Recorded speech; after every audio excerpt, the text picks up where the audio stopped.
Hey everyone, Stephen Ray Morris here with See Jurassic Rights ASMR Patreon Explosion Spectacular number 3. Whoa, okay, all right, let's calm down a little bit. We're back here with another, this time not a dinosaur book, this time with some flashcards. I thought this would be a fun change of pace. Yeah, just something a little bit different because not all of my dinosaur stuff is encyclopedias. So, yeah. So let's try it out. I'm trying this setup again. I think I like this setup more, but let me know what you think. So let's see.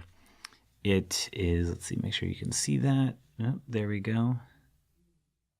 Dinosaurs, rawr. I got this from Target. It's 36 flashcards, ages 5 and up. And yeah, is that a T-Rex? Yeah, it's a T-Rex. You can see the two fangs, the two claws. And on the back, it reads, dinosaurs. Using flashcards makes learning about dinosaurs more fun, ideal for individuals or small groups. And then you have Bendin is the company. You got their Facebook, their Twitter, and their Pinterest. And then also it was $1. Pretty sweet. So let's open it up. This also achieves my dream of unboxings. So there we go. So this isn't I don't believe this is the original order that the cards came in anymore because I was goofing around with them one time.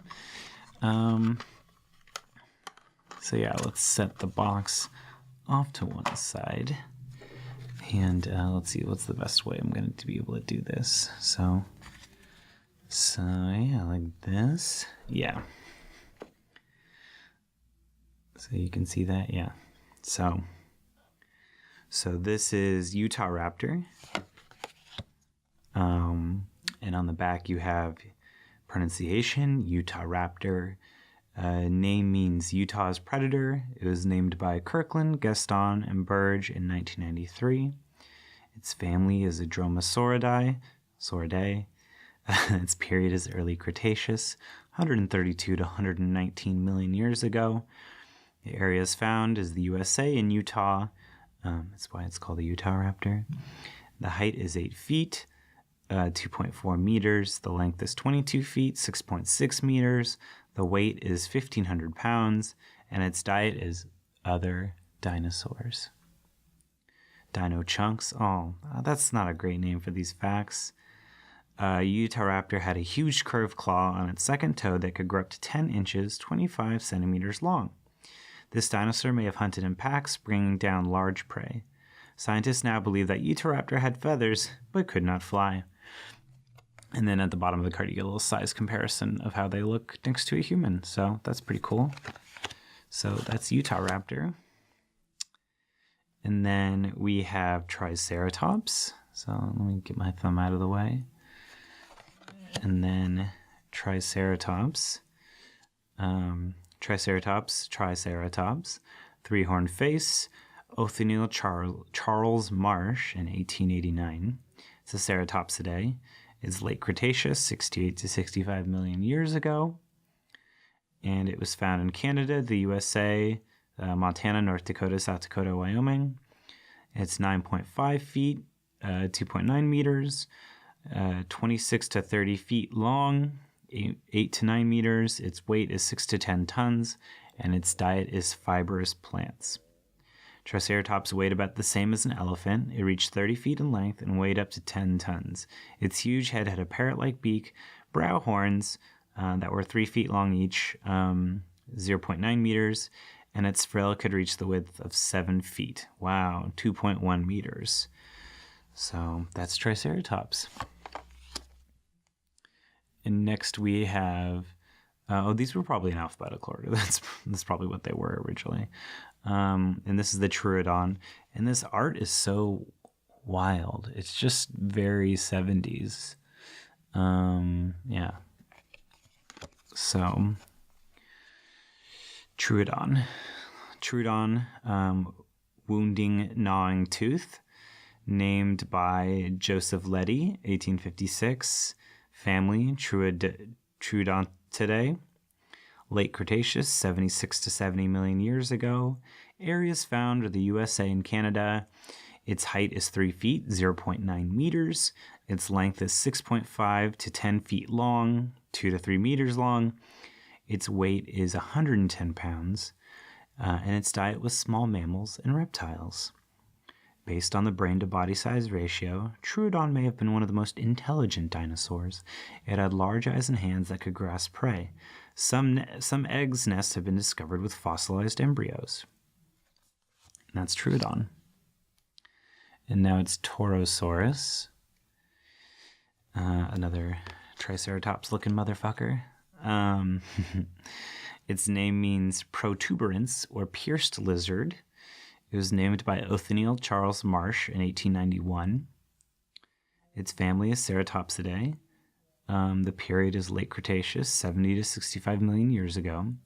It was found in the USA and Canada, and was 8 feet tall, 2.4 meters, and 23 feet, 7 meters long. It weighed 5 to 7 tons, and it ate plants. And Torosaurus has one of the largest skulls of any known land animal, almost 9 feet. It had a nose horn and huge brow horns. The crest of its skull extended 5 feet, and it was the last known and most advanced of the horned dinosaurs. So that's Torosaurus. Man, I don't know. Are we going to read all of them? We'll find out. This is the turtle. Archelon. Archelone. That's how you say it. Archelone. So it's an ancient turtle. Oh, all right. That's fair.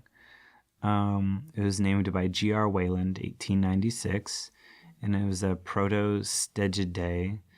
I'm going to skip all this because it's a turtle, but it ate mollusks and squids, and it says not a true dinosaur.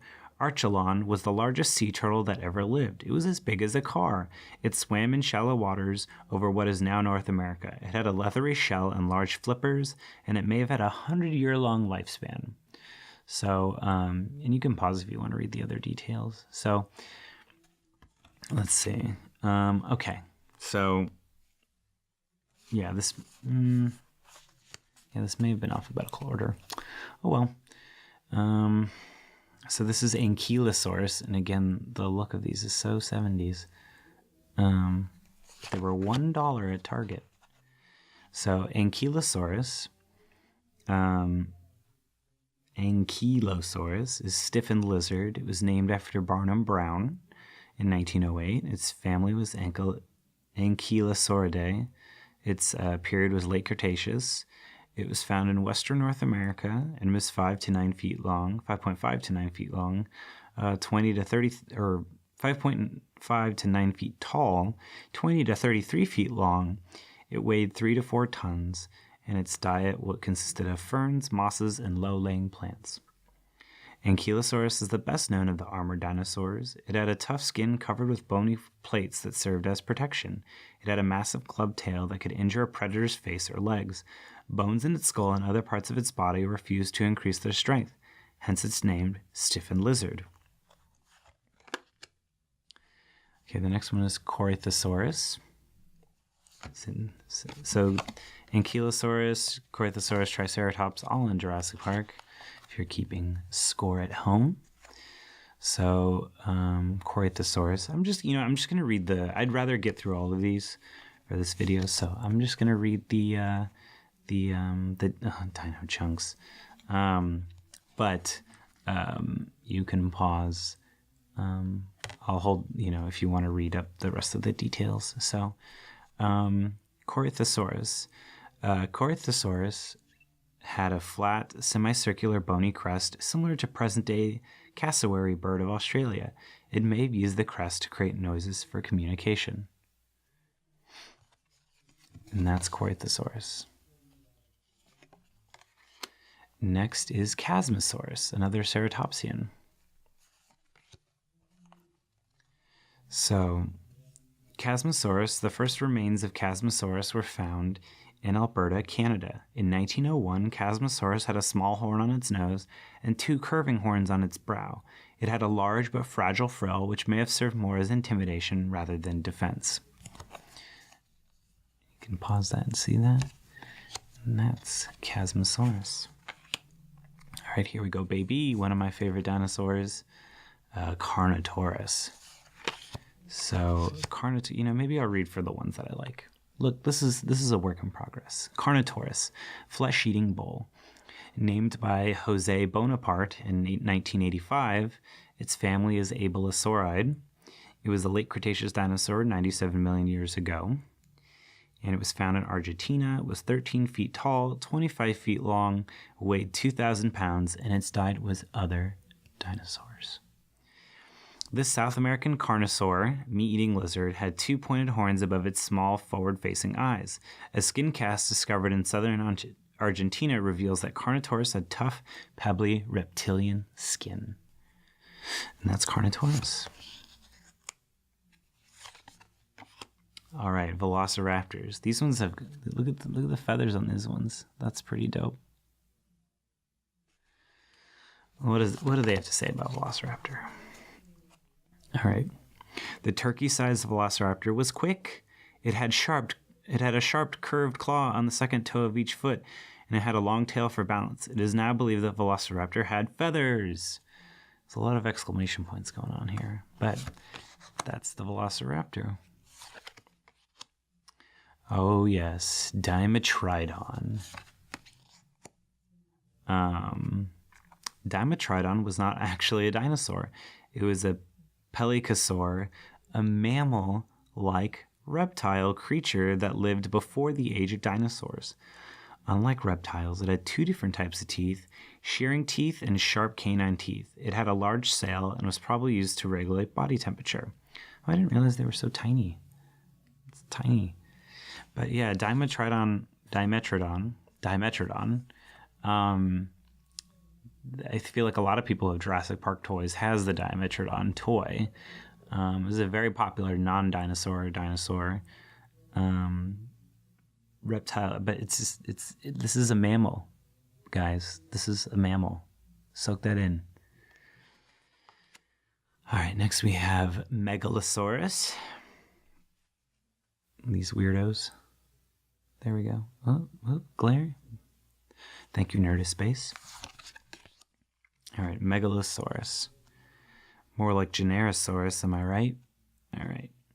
Megalosaurus is famous for having been the first dinosaur to be scientifically described and named. It had a large head with very powerful teeth and a large, powerful tail. And that's why it's Megalosaurus. So, first dinosaur to be described. Not this bad boy right here, the Iguanodon, which is another OG dinosaur. Actually, does this say? Yeah, Megalosaurus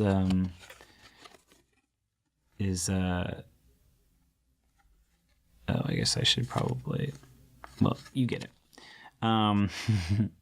Megalosaurus was described named by William Buckland in 1824. So then when we go to, Iguanodon was named by Gideon Algernon Mantell in 1825, so a year later. Iguanodon was the first creature discovered to be recorded as a dinosaur. It had a large skull, long snout, and a toothless beak used for grazing and browsing. The first fingers, thumbs, had a strong spike that it probably used as a weapon if attacked. Its stiff, heavy tail served as balance. So there you go. On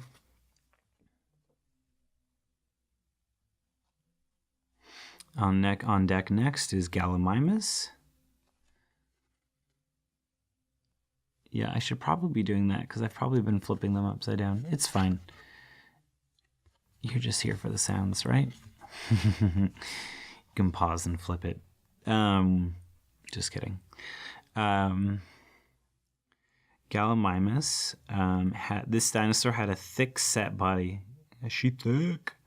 long, thin legs, a long, slender, flexible neck, 3-fingered hands, and a thin, stiff tail. It resembled a large bird and had a toothless beak similar to modern-day emus, rheas, and ostriches.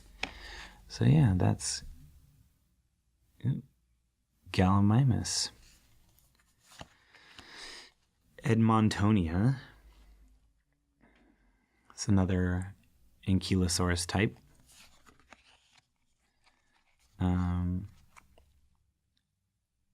Edmontonia was a bulky, armored tank-like dinosaur.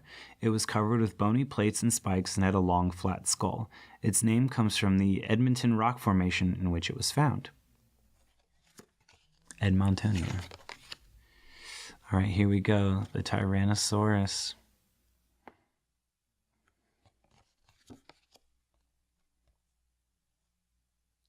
The name means tyrant lizard king. Named by Henry Fairfield Osborn in 1905. It's a Tyrannosauridae. Late Cretaceous, 68 to 65 million years ago. Areas found were Asia, Canada, and parts of the USA like Colorado, Montana, New Mexico, and Wyoming. Its height was 20 feet, its length was 43 feet, and it ate other dinosaurs and carrion, dead animals. This famous dinosaur has the reputation as a fierce and deadly predator, one of the largest flesh-eating animals to have ever roamed the earth, but it probably only fed mainly on carrion, dead animals. We'll see. Excuse me.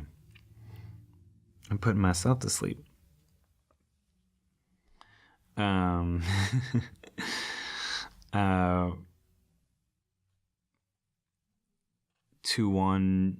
This is a Stegosaurus type of dinosaur, a Tuanjangosaurus. Let's learn how to pronounce it, shall we? Together. Tuangosaurus. It's the Tuo River lizard. It was named by Dong, Li, Zhao, and Zhang in 1977. It's a Stegosauridae, late Jurassic, 156 million years ago, found in China. And it ate low plants. Tuangosaurus had bony back plates that may have served as protection as well as for temperature regulation. Its long tail was a weapon. The sharp spikes could ward off most predators. Tuangosaurus.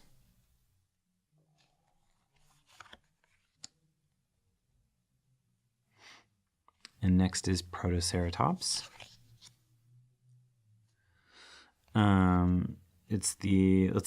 Protoceratops was one of the smallest horned dinosaurs that had a parrot-like beak to sever grass stems and teeth like scissors to chop them. It had a large neck frill, like the ceratopsians that would come later, but its frill had no spikes. So that's Protoceratops. All right, flying reptile. Here we go. It's a pteranodon. Pteranodon was a flying reptile, but closely related to dinosaurs. It had a toothless beak like a modern bird, but is believed to have been quadrupedal, walking on all four limbs, unlike a bird. Its wing shape suggests that it flew somewhat like an albatross, soaring aloft, particularly over open waters, in search of fish. And that's the Pteranodon. All right, Baryonyx. The first Baryonyx bone was found in England in 1983. It was one of the few known piscivorous fish-eating dinosaurs. It had a long snout, like Pisces. It was one of the few known piscivorous dinosaurs. It had a long snout and narrow jaws, very similar to a crocodile's. Baryonyx has always flirted with being in the Jurassic Park franchise, but instead we got Spinosaurus. But yeah, kind of similar, but just no fan. So, Baryonyx. Next, we have Brachiosaurus with this amazing looking face.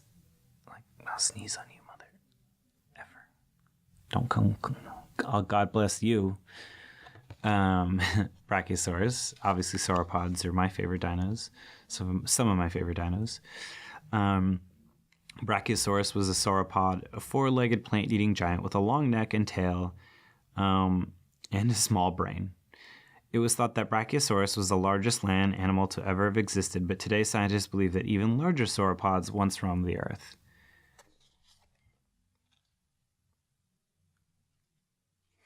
And that's Brachiosaurus. Styracosaurus, another ceratopsian.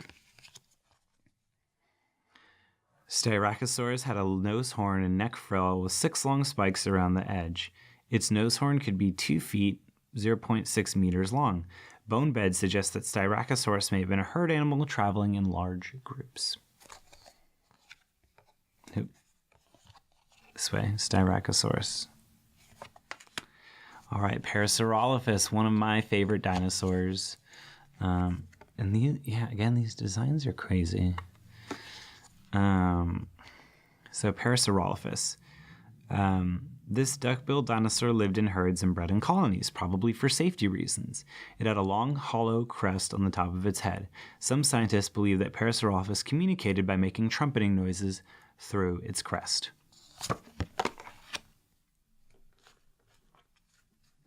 A little cleanup action right here. Just like...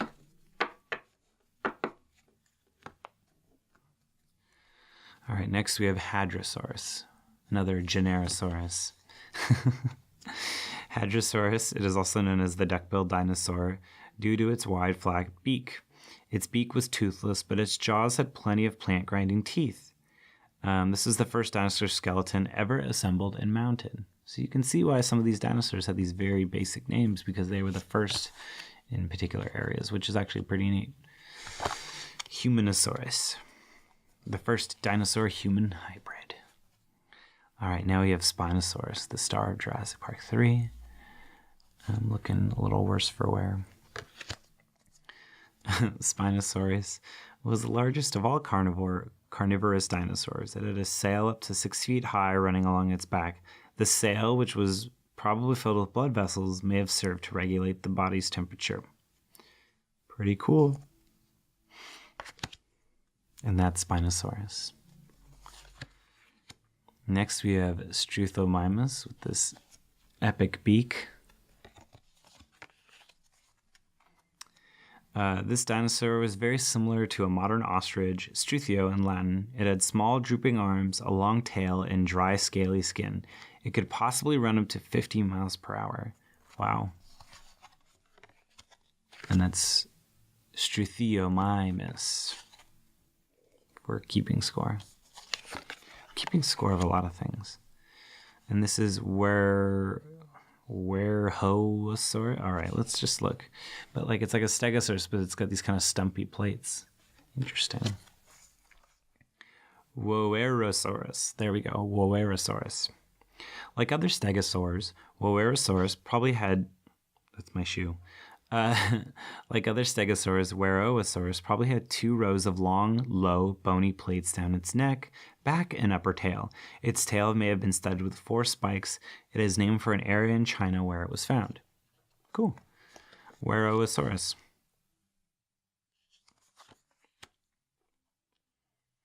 And now we have Pachycephalosaurus, seen famously in The Lost World. And Pachycephalosaurus walked on its 2 back legs, and it had a very thick skull, often adorned with knobs or spikes, a large sturdy body, short front legs, and a long stiff tail. Pachycephalosaurus reached about 16 feet in length and had a 10-inch thick domed skull. I like the little shout out it got in Jurassic World. It makes me want to see it again in action in a future Jurassic Park movie. And next we have Oviraptor. Once believed to have been an egg eater, hence its name, this dinosaur probably ate shellfish, which it crushed with its strong jaws and 2 small pointed teeth.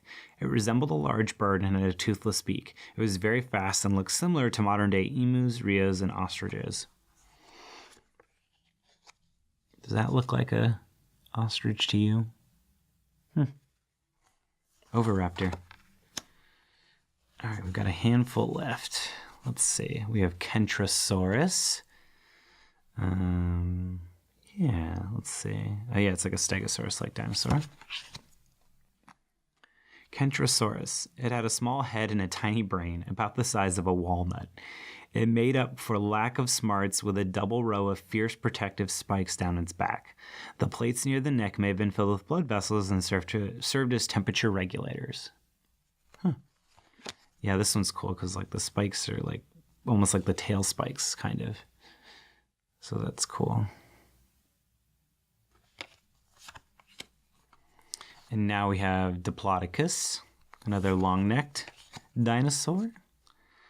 Diplodocus was lighter than most sauropods, only 11 to 17 tons. However, large specimens could reach almost 100 feet long with their tail fully outstretched.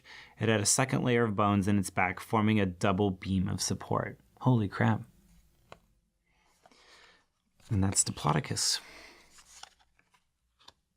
And now we have Ceratosaurus, seen in Jurassic Park 3, very briefly. And this dinosaur had a large horn on its nose. Since this dinosaur was so large, the horn was not used for defense. It may have been a male characteristic, or as some scientists think, it may have helped hatchlings crack their way out of their shell. Ceratosaurus also has well-developed fingers. That's scary. Looks like it's like doing a bro pose right now. Ceratosaurus. Oh wow, look at that. We have Archaeopteryx, which is the first bird. First true bird, right? This feathered animal is considered a transitional form between dinosaurs and birds, and is included in the scientific class of aves, birds. Unlike flying reptiles, Archaeopteryx had feathers. It ate insects, which it caught in flight. It used its long tail as a rudder. Yeah, transitional from bird to dinosaur, or from dinosaur to bird. From one specific type of dinosaur into a bird. All right, 3 cards left. We have Allosaurus, the T-Rex of the Jurassic. I just made that up. Allosaurus was probably the most common carnosaur of the late Jurassic. It was a large but speedy predator, running up to 20 miles per hour. It had many sharp teeth and 2 horn ridges on its head and one above each eye. Or it had 2 horned ridges on its head, one above each eye. There we go. Yeah, Allosaurus. And oops, now we finally get to Stegosaurus right here. All right, Stegosaurus, roof lizard, named by Othniel Charles Marsh in 1877. Stegosaurus was a herbivore with a massive body, 2 rows of plates of bony spikes along the back, and tail spikes. This slow-moving animal used its tail spikes as lethal weapons against predators. The back plates may have helped regulate the dinosaur's body temperature. Stegosaurus had a tiny head and a very small, I don't know, you get it, and had a very small brain. Let me know if you want to hear me do accents, but hopefully not. That was the Stegosaurus. All right, and last, but certainly not least, we have the Pachyrhinosaurus, which shout out to Chris Pugh of Jurassic Outpost. This is his favorite dinosaur. Pachyrhinosaurus, its name means thick-nosed lizard, and it was named by Charles Sternberg in 1950. It was a Ceratopsidae. It was late Cretaceous, 72 to 68 million years ago. It was found in Canada and Alaska. It was 8 feet tall, / 2.4 meters tall, 22 feet / 6.6 meters in length. It weighed 4 tons, and its diet was consisted of fibrous plants. And the Pachyrhinosaurus had a large oval plate of bone on its nose, and may or may not have had a horn. Males may have used these bony plates in headbutting contests, just as Musk's oxen do today. So yeah, that's Pachyrhinosaurus. And pick a card, any card. I do up close magic. All right, now we're just getting silly. But yeah, let me put this away. Oh, I didn't put it in all the way. All right, it's fine. Don't worry about it. All right. Those are the dinosaur flashcards, trading cards that I got at Target. Let me know if you like something like this where I'm kind of just reading. I mean, I don't know. I don't have that many flashcards, but I'm sure I could read other Jurassic Park trading cards or dinosaur trading cards. I could do something like that if you find that interesting or engaging as well. Thank you again to everybody who's supporting me on Patreon. I really appreciate it. If you like these, tell your friends, tell everybody to go check it out. Again, let me know what setup you guys like best. I'm kind of alternating between two to see, but actually now that I'm doing this one again, I think I like this one better, so that I can kind of keep an eye on the camera a little bit more. But again, let me know what you think. And yeah, until next time, you can always find me at Stephen Ray Morris, SJRPod on Twitter, See Jurassic Ride on Instagram and Facebook. Thanks so much again for all your support, and I'll see you in next month's video. Bye.